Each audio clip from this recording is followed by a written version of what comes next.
Hi, welcome to Colac, which is just outside Edinburgh.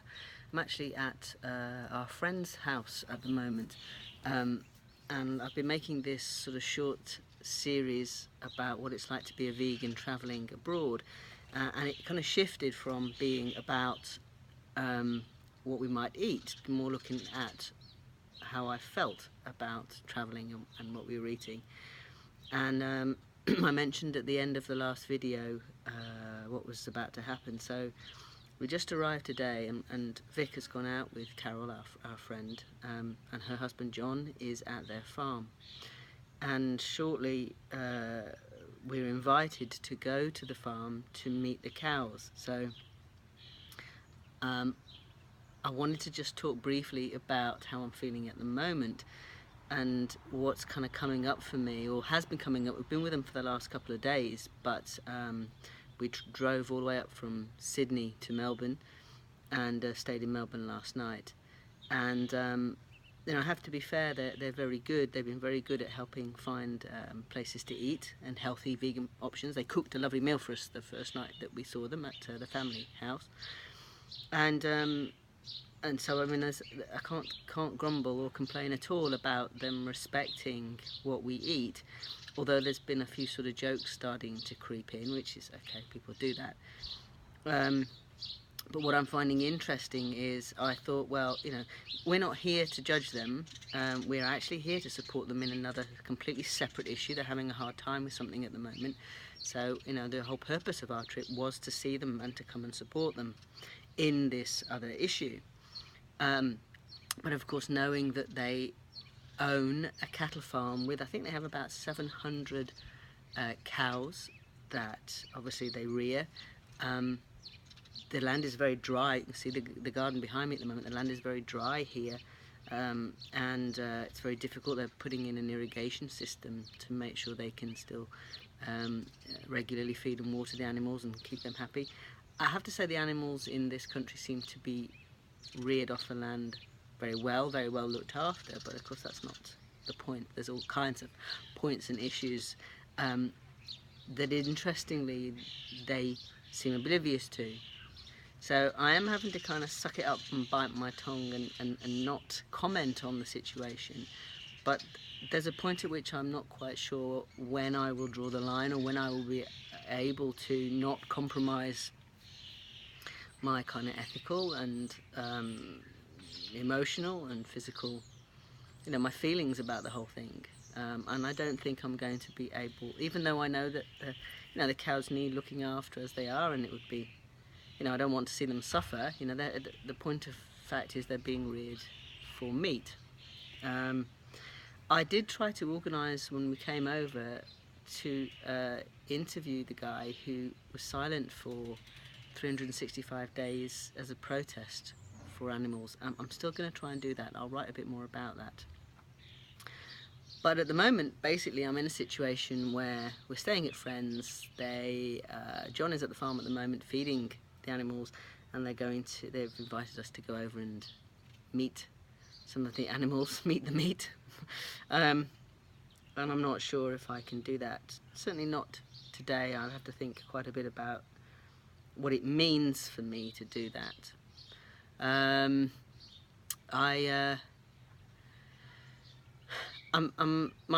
battle is staying out of judgment, staying out of commenting, and staying out of getting involved in that part of their life, for obvious reasons, really.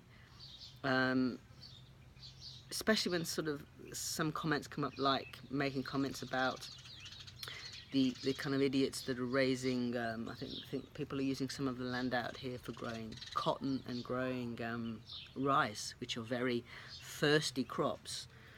And so, when Carol sort of mentions about these idiots growing these thirsty crops, there seems to be this kind of ironic, this lack of awareness about how much water is used to produce beef, to raise cows and produce beef. So one or two kind of comments like that, and also making jokes about when we go for a Chinese, that she wouldn't want to, when she was in China she didn't eat meat while she was in China in case it was, it barked or meowed in a previous life, as she said. So she's got a great sense of humour. But, to me, there's no difference between whether it's a dog, a cat, a cow, a chicken, or whatever it is. It was an animal. It is sentient. It has emotions and feelings, and feels pain.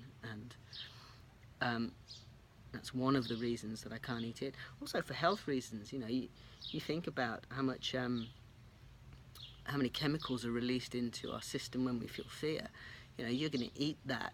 For me, I don't want to eat that anymore. Whether you think you're sneaking up on an animal and killing it and it doesn't know, trust me, they know. So it's quite a big thing to sort of listen, and as I've sort of said to my friend earlier online, I've got to kind of suck it up and not say anything. It's mostly because that's not why we're here, and I don't want to get into that. So that's where I'm at. All these things are kind of going around in my head, and all I'm trying to do is focus on the reason that we are here to support them, and the reason, and that they are good people, and that's where a lot of people are. They're not the only people there.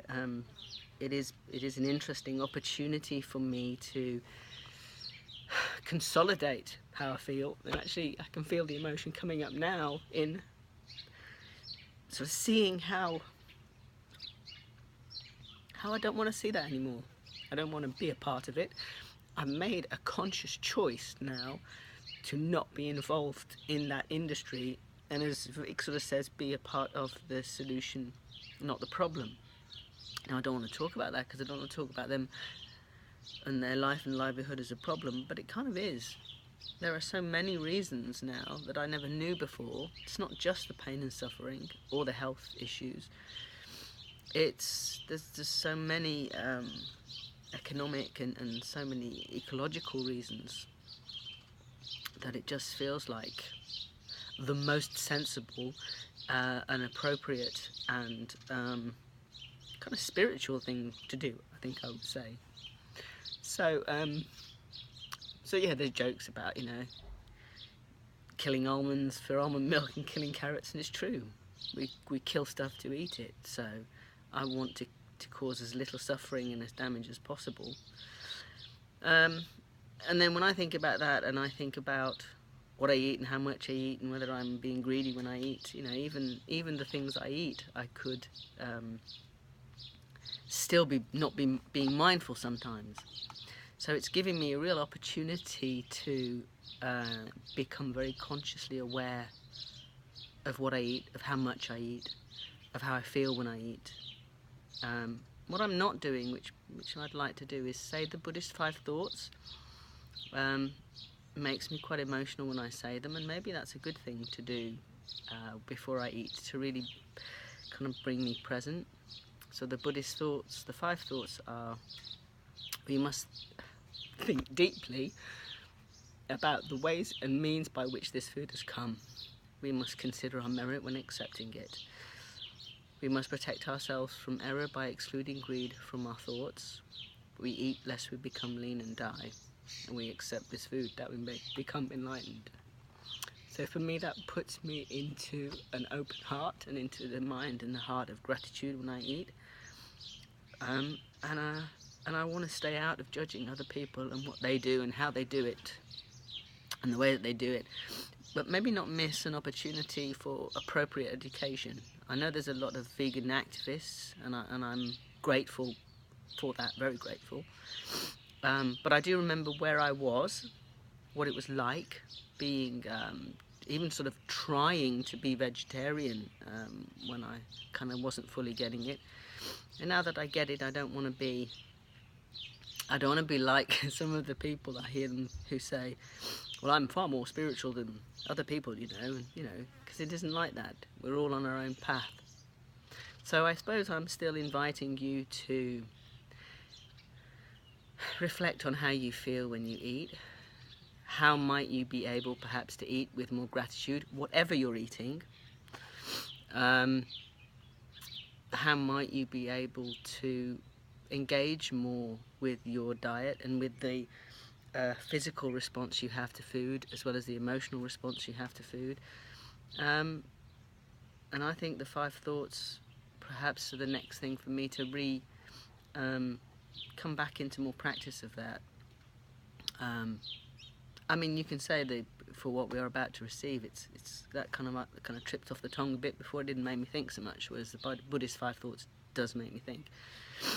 So yeah, I'm eating healthily, but you can watch this space. As of yet, I don't feel able to go to the farm.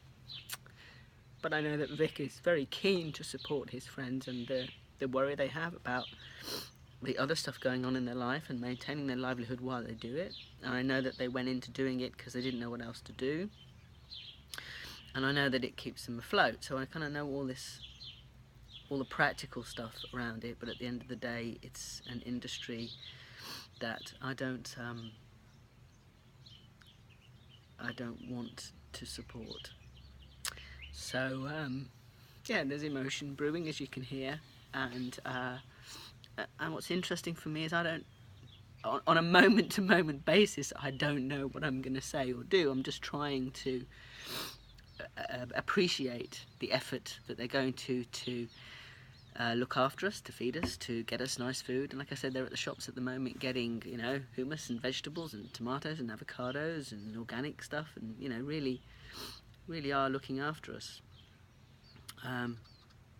But we'll see how I feel in a day or two, and whether I can kind of go and maybe even go and see the farm. I don't know, see the animals. They want to take us and show us the calves and that. I don't know, we'll see. So that's where we're at. That's how it feels at the moment. You can see that the emotion is underneath. Kind of, there's some of that emotion is gratitude for what I get now that I didn't get before. But also I'm watching my emotions on another level, in that not being able to say what I would like to say and make my position clear, which is a particular trigger for me, kind of puts me more into a what you call a submissive position, and we either get triggered to come out and speak our mind, which can be slightly aggressive, it's outward, or we can go in, and at the moment I'm kind of going in, which is slightly more depressive. So that's hence not being able to speak out means I'm going in slightly, and I can feel that too. So it's not a bad thing, it's just maintaining that awareness of how I'm feeling at the moment. So, very welcome to make comment and put how you feel, what you think. You know, these people are doing their best, and I'm doing my best. And I can see this is a really interesting opportunity. So, I'd love to hear your thoughts. Bye for now.